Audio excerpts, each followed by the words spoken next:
Have you ever been trying to travel with your dog and, well, he just keeps trying to get up in your stuff or over into the seat next to you, just being a big distraction? Well, I have a great idea for that, so let's go build it. He also loves to be in the shop with me, so I always keep a tennis ball with me. As you can tell, he loves his tennis ball. But unfortunately, he's like a bull in a china shop. He bumps into everything and just knocks things over all the time because he thinks he's a lap dog, and of course, he's not. Good boy. There are a few different ways to build this project. First off, if you're limited on tools, you might want to consider just buying some furring strips from your local home improvement store. These come in a 1x2, but the only downside to doing this is that they're really hard to find straight. You'll be surprised when you get there. You're going to find everything twisted and bowed and just in any kind of direction except straight. So you're going to have to look through the pile and find the premium ones. The next option would be to rip down some 2x4s on a table saw. We want to rip them down to 3/4 of an inch thick and try to avoid any of these knots, otherwise that could be a weak point in this project. And another option would be to use some cedar fence pickets. These are already cut to about the correct thickness, so we just need to rip out some 1.5 inch strips. Great thing about cedar is it gives a nice aroma to your car. No matter which option you choose, make sure to avoid any pressure treated wood because it's not good for you or your pets. Now I'm going to use a cedar fence picket for this project, but as you can tell here, the surface of it is pretty rough. So I'm just going to quickly go over it with some sandpaper to knock down some of those splinters. With the wood cut down to strips, I have taken a measuring tape and come out to my car. Now I've measured from the ceiling to the floor, minus about 1 inch so we don't scratch up the ceiling, and then the width of the car right at the back of the headrest, minus about 1 inch on each side so we don't scratch up the sides there either. Now of course my car is going to be a little bit different from yours, so make sure you take your measurements carefully. I came up with 40 inches high and 52 inches wide. And using those measurements, I've marked the wood and we're going to cut these down on the miter saw. With the pieces cut, they're going to go into form of a cross with the wider section going side to side. But we need to know exactly how high to put this. So let's go back out to the car and take a couple more measurements. And at this point, I need to take a measurement from the center of the floor up to the top of the seats. In this case, it's about 26 inches. On the shorter of the two boards, we want to measure out 26 inches, which was the top of the seat, and make a mark. Then I came up about 1/2 inch above that 26 inch measurement and made a mark here. That way we'll have a little bit of room in between the top of the seat and where the board goes across. Then we need to find the center of our cross board for the height and width. With both of those measurements, we can take the cross beam and place it on top of our vertical beam, trying to make sure that our mark in the center here is as close to center on the bottom one as well. Then take a square and try to line both of them up. It doesn't have to be perfect, but just close. And finally, we get to drill a hole between the two.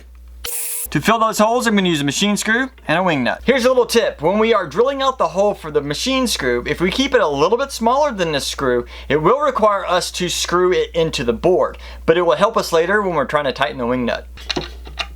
Now some of you might be wondering, why didn't I just screw or glue this together? It would be a lot easier, but when we go to store it away, we can now fold it up and easily stick it in your trunk or maybe up on a shelf, which is a lot easier than trying to store that. And before we go any further, this would be a good time to test fit it just in case we need to make any adjustments. I would suggest bringing it into the car fully collapsed, and then it should be a little bit easier to open up. Now that fits pretty nice. This setup should work great for my large dog because he can't go over very easily and he definitely can't squeeze through here. But if you have a smaller dog, there's always a chance they might try and squeeze through, so I think an additional piece of wood, like a fence across here, will help prevent that. Now I'd love for this lower piece to pivot out of the way just like the top one does, but unfortunately all it would take is a dog to put its weight on one foot and push down and it would pivot out of the way, basically being useless. So we're gonna have to make it kind of rigid. Now of course we're gonna have to make sure we put it on the opposite side of this top pivoting piece, otherwise it would interfere when we try and close it up. So let's do that. This is getting exciting because it's nearly complete. Now we just got to find a way to attach it securely to the car. Now I'd suggest doing that on the horizontal piece because once the bottom of this is kind of placed into the carpet, it's less likely for it to move. But there's always a chance that these pivot really easily. So let's go out and measure the headrest so we can secure it to those. Now I've raised up the headrest so we can get to the bars underneath. And we want to take a measurement of the outermost bars. And on this case, it's right at 35 inches. Going from the machine screw that we put in earlier, we're gonna go at half of 35 inches on both sides, or 17.5, and we're gonna put a mark. And that way we know exactly where we wanna put our holders. Probably the best thing to use to attach the barrier to the seats would be Velcro, but unfortunately I don't have any of that on hand. but I do have a bunch of paracord. Oh wow, that's the same color as my shirt. Now you can see it. In any case, paracord can be cut down and used to the size you want, so I'm going to use that. To attach the paracord, I just found a center, put it on a mark, and added a couple staples here so it won't come off easily. Now whether we're using Velcro or paracord, it doesn't matter, because all we're trying to do is strap it around those little bars on your headrest so that just in case your animal bumps into it, it doesn't fall off. You can use a simple knot, a bow, or whatever you'd like. Just make sure it's nice and secure.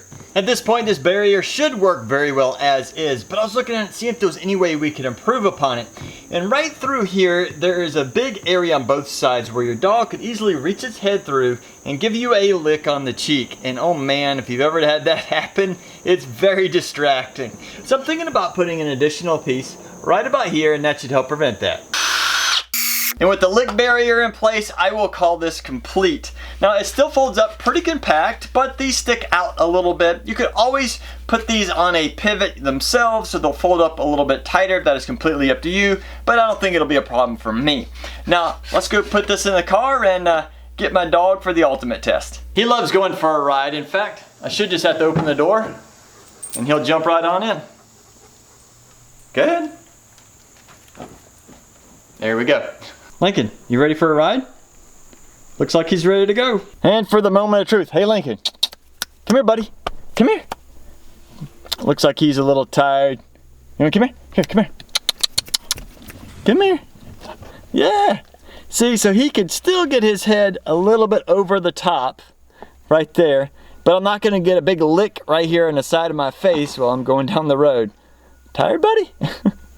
Anyway, I did realize that maybe over here on this corner he could stick his head through just a little bit, so it might be something I add to in the future. But overall, I think this barrier is doing its job. And he still seems like it. You content back there? I think he's good. So, I hope this inspires you to make something so that you can travel with your buddy as well. Are you ready to get out? I think that's a no.